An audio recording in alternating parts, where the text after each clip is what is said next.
Pelawak Ginanjar sedang berbahagia atas kehamilan istrinya, Tiara Amalia, yang sudah memasuki usia kehamilan 4 bulan.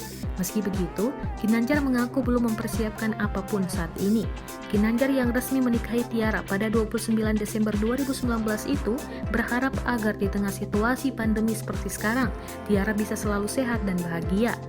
Pelawak yang dikenal luas lewat komedi situasi lika-liku laki-laki itu percaya bahwa suasana hati ibu hamil bisa berpengaruh terhadap kondisi anak ketika nanti lahir. Walaupun ini kehamilan pertama bagi Tiara, Ginanjar bersyukur istrinya tidak terlalu rewel, baik dalam hal sikap ataupun makanan. Tiara hanya menginginkan rujak belimbing yang mudah didapat. Kehamilan Tiara ini merupakan calon buah hati pertama bagi Ginanjar di usianya yang sudah menginjak 55 tahun.